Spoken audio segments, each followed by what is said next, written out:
Shalom Bapak Ibu Saudara-saudaraku yang kekasih dalam nama Tuhan Yesus Kristus. Kembali kita bertemu dalam seri pelajaran kita pada saat ini. Sebelum kita melanjutkan pelajaran kita ini Bapak Ibu, mari kita bersatu di dalam doa. Ya Tuhan, Allah Bapa kami yang bertata di dalam kerajaan surga, kami bersyukur pada saat ini di mana Tuhan masih memberkati kami dan terlebih masih mempertemukan kami melalui kanal virtual ini. Di saat kami akan melanjutkan seri pelajaran kami ini Bapa, kiranya Engkau yang mengurapi kami dengan kuasa Roh Kudus-Mu, sehingga kami dapat memahami pelajaran ini dengan baik. Inilah doa permohonan kami Bapa. Mohon ampun segala dosa kesalahan kami dalam nama Tuhan Yesus yang berdoa. Amin. Bapak Ibu saudara-saudaraku yang kekasih dalam nama Tuhan Yesus Kristus, pelajaran kita pada saat ini sudah masuk ke dalam pelajaran yang kelima. Judulnya adalah Tuhan berperang untuk Anda. Menjadi ayat inti dari pelajaran kita pada saat ini kita bisa lihat dalam kitab Yosua pasal 10 ayat 42. Dikatakan bahwa semua raja ini dan negeri mereka telah dikalahkan Yosua sekaligus, sebab yang berperang untuk orang Israel ialah Tuhan Allah Israel.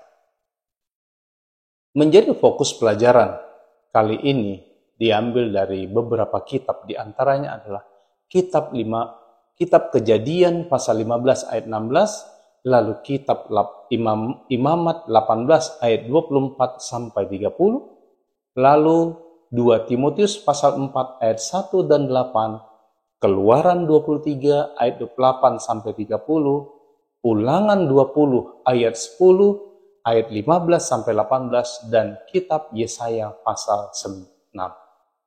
Pasal 9 ayat yang ke-6. Menjadi tinjauan umum dari pelajaran kita ini Bapak Ibu adalah seperti yang disebutkan pekan lalu. Pelajaran kita sebelumnya, isu perang ilahi dalam perjanjian lama ini membingungkan Bapak Ibu. Untuk menangani isu ini, kita perlu memahami pandangan dunia tentang konflik kosmis dan menganalisis data Alkitab dengan tepat. Penafsir Bapak Ibu harus mempertimbangkan setidaknya 4 aspek saat meninjau catatan Alkitab. Yang pertama Bapak Ibu, pembaca modern seringkali memaksakan pandangan mereka tentang perang pada kitab suci. Perang agama dalam teokrasi perjanjian lama bersifat unik dan harus ditafsirkan sesuai dengan itu. Kedua, penting juga untuk memahami konteks historis Kanaan dan agamanya untuk memahami mengapa penduduknya diusir dari tanah itu. Yang ketiga Bapak Ibu sekalian, Allah tidak pernah bermaksud untuk melenyapkan penduduk negeri itu. Karena apa? Karena Allah memiliki rencana yang lebih baik bagi mereka. Akan tetapi, karena kegigihan mereka dalam melanjutkan jalan menuju kehancuran, Allah menjalankan perannya sebagai hakim.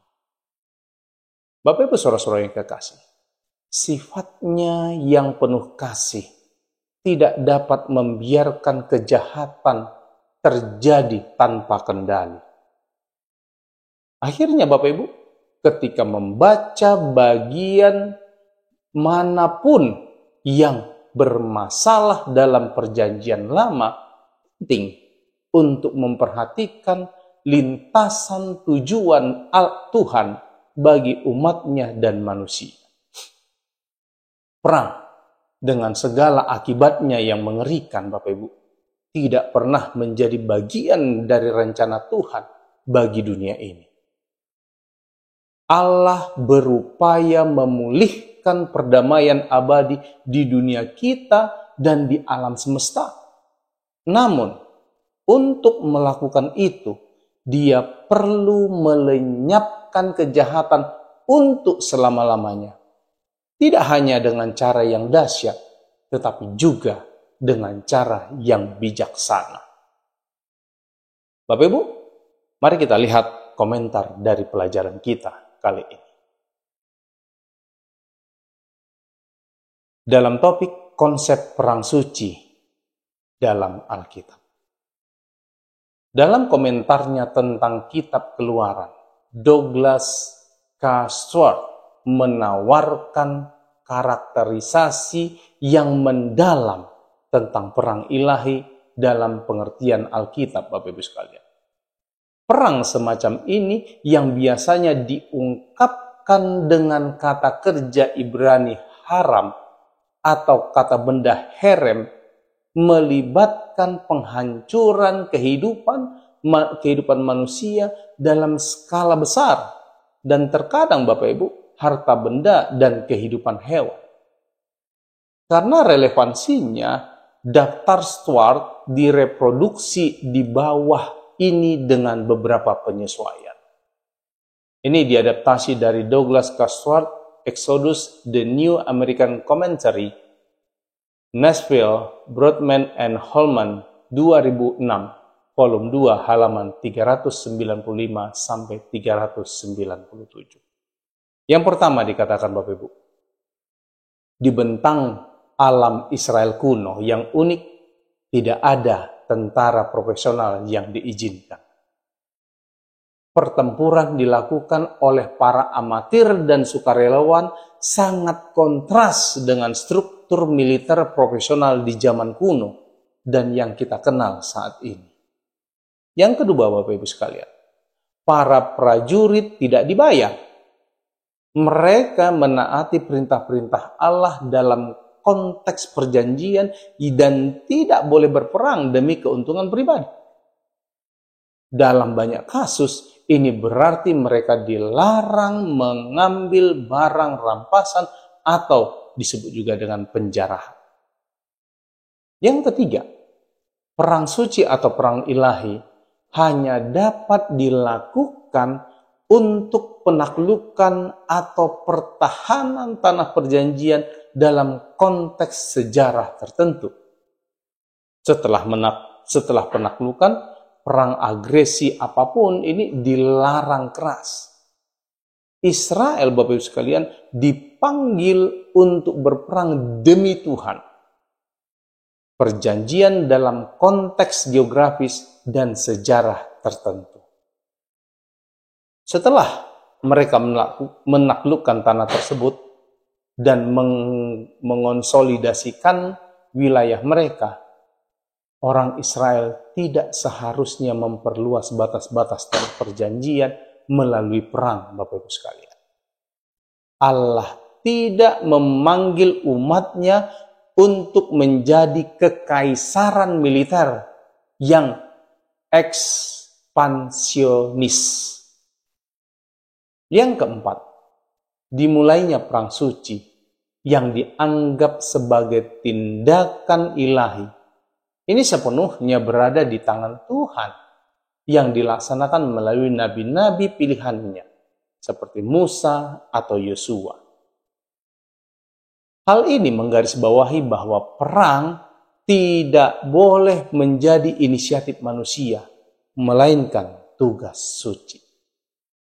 Yang kelima, Bapak Ibu, keterlibatan Allah dalam perang suci ini menuntut persiapan rohani yang mencakup puasa, pantangan seks, atau bentuk-bentuk penyangkalan diri lainnya. Upacara sunat, Yosua pasal 5 ayat 1-9, dan perayaan Paskah, Yosua 5 ayat 10-12, dalam konteks pembaruan perjanjian, merupakan bagian dari persiapan ini. Yang keenam, Bapak Ibu, orang Israel yang melanggar salah satu aturan perang suci ini akan menjadi musuh. Karena pelanggaran tersebut dapat dihukum mati. Orang yang menantang akan menjadi herem, yaitu orang yang ditakdirkan untuk dibinasakan. Yang ketujuh, akhirnya Bapak Ibu sekalian, keterlibatan langsung Allah menghasilkan kemenangan yang menentukan dan cepat dalam konteks kesetiaan dalam perang suci. Contoh-contohnya termasuk banyak pertempuran selama penaklukan. Yosua 6 ayat 16-21 dan Yosua 10 ayat 1-15. Dan saat-saat ketika Israel atau Yehuda mempertahankan wilayahnya, Bapak Ibu sekalian, dengan bantuan Allah dari pasukan penyerbu yang kuat. 2 Samuel 5 ayat 22-25. Sebaliknya Bapak Ibu, ada contoh-contoh negatif di mana kurangnya keterlibatan Allah ini mengakibatkan kekalahan. Yosua pasal 1 ayat 30. 1 Samuel 31 ya. 1 Samuel 31 ayat 1-7.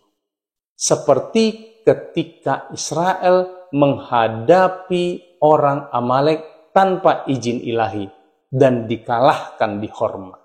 Bilangan pasal 14 ayat 39-45. Bapak Ibu sekalian, atau ketika mereka dikalahkan oleh pasukan Ai yang tidak signifikan, Yosua 7 ayat 2-4. Dengan berakhirnya negara teokrasi Bapak Ibu, penerapan aturan ini tidak lagi memungkinkan, dan karena alasan ini perang suci menjadi usang. Sayangnya Bapak Ibu, wacana keagamaan telah digunakan untuk membenarkan perang, bahkan hingga saat ini. Namun, berdasarkan kitab suci, penggunaan seperti itu merupakan distorsi dari teks Alkitab, sebuah fakta yang seharusnya membuat kita semua lebih kritis dan lebih jeli terhadap retorika yang digunakan untuk membenarkan perang saat ini. Bapak Ibu saudara-saudaraku yang kekasih, aturan-aturan yang ada saat ini menunjukkan karakter unik perang ilahi dalam Alkitab. Praktek perang oleh Israel ini mencerminkan akomodasi ilahi terhadap kondisi manusia, Bapak Ibu sekalian. Akan tetapi, dalam budaya di mana perang, kebrutalan, dan kekerasan merupakan norma, kita perlu belajar melalui aturan-aturan ini 3 aspek penting dari perang suci yang harus diingat ketika pembaca modern berhadapan dengan bagian-bagian Alkitab yang membingungkan ini. Yang pertama, kita bisa lihat perang terbatas pada situasi-situasi tertentu. Yang B, perang yang benar didefinisikan oleh Tuhan yang mengetahui hati manusia dan masa depan. Dan yang bagian ketiga atau C, perang pada akhirnya merupakan penyimpangan dari lintasan perdamaian Tuhan. Kita lihat subtopik berikutnya adalah kabar baik tentang murka Tuhan.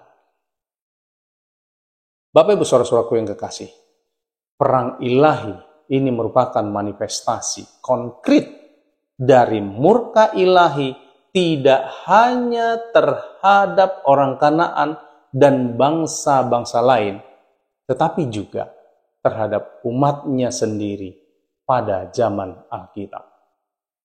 Bapak Ibu saudaraku, pengamatan di atas mungkin menjelaskan hakikat perang ilahi, tetapi tidak menjelaskan cara menyelaraskan dimensi-dimensi yang tampak saling bertentangan dari kepribadian Allah, kasih dan kemurahan. Bapak Ibu saudara-saudara yang kekasih, bahkan murka Allah bukanlah topik yang populer saat ini. Teolog Protestan terkenal C.H. Dodd menganggap murka Allah sebagai frasa kuno. Ini dalam tulisan Dodd yang berjudul The Epistle of Paul to the Romans, The Moffat New Testament Commentary, New York, Harper and Brother, Publisher, tahun 1932, halaman yang ke-20. Bapak Ibu saudara-saudaraku yang kekasih, meskipun menjadi topik yang kurang populer saat ini, murka Allah tidak dapat diabaikan. Karena disebutkan kurang lebih 580 kali dalam Perjanjian Lama dan 100 kali dalam Perjanjian Baru. Murka Allah ini berakar pada 4 aspek karakter Allah yang tidak dapat diubah, Bapak Ibu sekalian. Yang pertama, Tuhan itu kudus.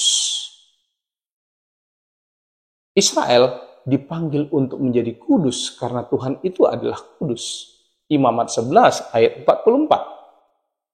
Di seluruh kitab Yesaya, Allah disebut sebagai yang maha kudus. Allah Israel sebanyak 27 kali.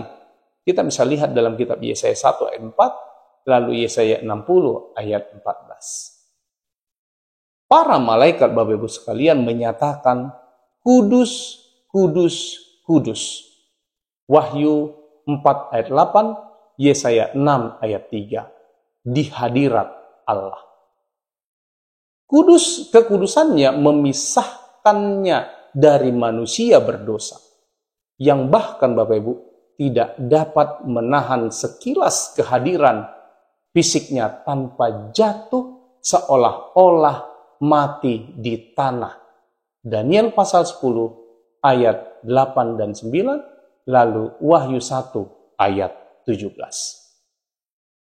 Kekudusan Allah tidak cocok dengan kejahatan, Bapak Ibu sekalian. Itulah sebabnya Ia membenci dosa berdasarkan aspek intriksi dari sifatnya ini. Dalam dialognya dengan Allah, Bapak Ibu, Nabi Habakuk berseru, "Matamu terlalu suci untuk melihat kejahatan dan engkau tidak dapat memandang kelaliman." Habakuk 1 ayat 13. Yang kedua Bapak Ibu sekalian, Tuhan itu adil. Daud menegaskan, sebab Tuhan adalah adil dan Ia mengasihi keadilan. Orang yang tulus akan memandang wajahnya. Mazmur pasal 11 ayat yang ke-7. Bahkan dalam lingkup manusia, kita berharap keadilan ditegakkan, Bapak Ibu. Sangat menarik untuk melihat bagaimana orang menuntut keadilan ketika dihadapkan dengan ketidakadilan pada tingkat manusia. Tetapi bergumul dengan gagasan tentang Tuhan sebagai hakim tertinggi yang menegakkan keadilan dengan mengutuk kejahatan dan mereka yang menerimanya. Dalam gambaran yang jelas Bapak Ibu, tentang jiwa martir di bawah mezbah, mereka berseru, "Berapa lama lagikah ya penguasa yang kudus dan benar, engkau tidak menghakimi dan tidak membalaskan darah kami kepada mereka yang diam di bumi?" Wahyu 6 ayat yang ke-10. Bapak Ibu sekalian, mereka mengharapkan keadilan karena Tuhan itu adil. Ketiga, Tuhan menciptakan makhluk yang dengan kehendak bebas. Tuhan tidak pernah memprogram ciptaannya untuk mengasihi dan menaati Tuhan. Justru karena alasan ini, mereka dapat membuat pilihan buruk yang bertentangan dengan kehendak Allah yang kudus dan memicu konsekuensi buruk. Bapak Ibu sekalian, hak prerogatif ini terbukti dalam konsep perjanjian yang menyiratkan kesepakatan antara dua pihak. Merenungkan aspek perjanjian ini, Bapak Ibu sekalian, Yosua bersaksi kepada Israel, dikatakan, tetapi aku dan seisi rumahku, kami akan beribadah kepada Tuhan. Yosua pasal 24 ayat 15. Akhirnya Bapak Ibu, Allah adalah kasih. Beberapa orang mungkin merasa heran Bapak Ibu sekalian ya, bagaimana murka Allah dapat menyatakan kasih-Nya. Pada hakikatnya Bapak Ibu, Allah juga adalah kasih. 1 Yohanes 4 ayat yang ke-8. Ia menyatakan kasih-Nya kepada Israel dengan kata-kata yang penuh belas kasihan. Dikatakan, aku mengasihi engkau dengan kasih yang kekal. Yeremia 31 ayat yang ketiga. Bapak Ibu saudara-saudara sekalian, ketidakpedulian bukan kemurkaan adalah kebalikan dari kasih. Dengan demikian, Allah yang tidak peduli bisa layak untuk ditakuti, tetapi tidak pernah disembah.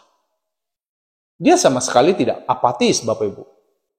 Dalam istilah manusia, orang tua membenci dan bereaksi sesuai dengan itu terhadap apa yang membuat anak-anak mereka menderita. Mengapa kita berharap lebih sedikit? Ya? Mengapa kita berharap lebih sedikit dari Allah? Tentu saja, Tuhan yang sempurna tidak mengalami murka seperti yang kita alami Bapak Ibu sekalian. Dalam arti yang misterius, murkanya sempurna dan kudus. Misteri seperti itu Bapak Ibu hadir ketika Yesus di kayu salib, di mana kasih dan murka, belas kasihan dan penghakiman, serta hidup dan mati, ini saling berkaitan erat.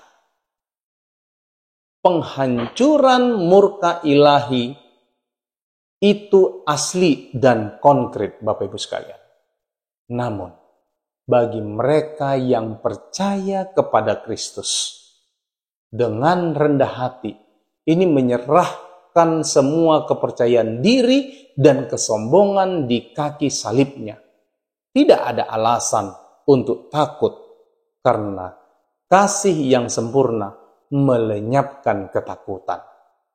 1 Yohanes 4 ayat 18. Bapak Ibu saudara-saudaraku yang kekasih, lebih jauh lagi, Yesus mengalami murka Allah untuk menggantikan kita Bapak Ibu.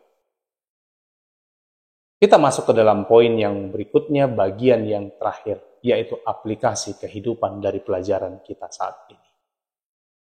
Perang suci saat ini. Inilah bagian yang pertama yang mau kita pelajari. Pertimbangkan Bapak Ibu sekalian, bagaimana wacana keagamaan telah digunakan untuk membenarkan dan memajukan perang sejak zaman dahulu. Dalam konteks Kristen Bapak Ibu, perang salib adalah contoh yang baik. Dalam kampanye militer ini, yang disetujui oleh gereja Roma tentunya, para tentara salib percaya bahwa mereka sedang dalam misi spiritual untuk membebaskan tanah suci dari penjajahan Islam. Meskipun sebagian besar dari kita setuju bahwa setiap bangsa berhak membela diri terhadap agresor, mengapa retorika keagamaan tentang perang suci tidak boleh digunakan saat ini? Selanjutnya kita lihat adalah kemenangan oleh kasih. Perang antara kebaikan dan kejahatan ini dimenangkan dengan cara yang tidak terduga dan tidak konvensional oleh Yesus. Mari kita renungkan tentang pemikiran berikut Bapak Ibu sekalian. Jadi daripada bertarung dan menang, Yesus memilih untuk kalah. Atau lebih tepatnya, ia memilih untuk kalah menurut standar kerajaan dunia, agar ia bisa menang menurut standar kerajaan Allah. Kepercayaannya bukan pada kekuatan pedang, tetapi pada kekuatan kasih yang radikal dan rela berkorban dan karena itu ia membiarkan dirinya disalibkan. Bapak Ibu sekalian, 3 hari kemudian Allah membangkitkan kepercayaannya pada kekuatan kasih yang rela berkorban. Ia telah melaksanakan kehendak Allah dan melalui pengorbanannya mengalahkan kematian dan kekuatan jahat yang membelenggu dunia ini. Kolose pasal 2 ayat 13 sampai 15. Dikutip juga dari buku yang ditulis oleh Gregory Aboy dalam bukunya yang berjudul The Myth of the Christian Nation, How the Quest for Politics, Power is Destroy the Church, Grand Rapids MI Zondervan, 2006, halaman 39. Bagaimana kita dapat menerapkan teladan kasih yang rela berkorban yang diberikan oleh Yesus saat kita berperang dalam peperangan rohani saat ini? Tuhan memberkati kita. Bapak Ibu, mari kita akhiri pelajaran kita pada saat ini dengan berdoa. Bapa yang bertata dalam kerajaan surga, kami bersyukur kepadamu ya Tuhan untuk pelajaran kami pada saat ini. Tuhan, Engkau memiliki solusi yang baik untuk menyelesaikan permasalahan dosa. Tuhan, Engkau tidak menginginkan peperangan dalam menyelesaikan permasalahan dosa tersebut. Tetapi pilihan manusialah yang menyebabkan peperangan itu muncul. Bapa yang di surga, kasih-Mu begitu luar biasa dalam kehidupan kami. Biarlah urapan-Mu yang membantu kami agar selalu memahami dan mengerti akan kasih Tuhan tersebut, sehingga kami boleh semakin bergantung ke dalam tangan Tuhan. Hamba-Mu berdoa bagi seluruh umat-umat Tuhan yang turut belajar firman-Mu melalui kanal virtual ini. Dimanapun mereka berada ya Tuhan, biarlah kasih sayang Tuhan tetap menjadi bagian mereka. Engkau berkati mereka dalam kasih-Mu, Engkau berkati mereka dalam pergumulan imannya, Engkau berkati mereka kiranya dalam seluruh aspek-aspek kehidupan mereka. Bapa yang di surga, Engkau yang lebih mengetahui apa yang terbaik bagi kami. Biarlah Engkau yang mewujudkan segala sesuatunya yang seturut dengan kehendak. Tuhan kiranya mempertemukan kami di lain waktu, di pertemuan-pertemuan berikutnya, untuk kembali belajar firman Tuhan bersama-sama. Inilah doa permohonan kami Bapa, mohon ampun akan segala dosa kesalahan kami. Kami persembahkan doa permohonan kami ini hanya melalui anak Yesus Kristus yang menjadi Tuhan dan Juru Selamat kami. Amin.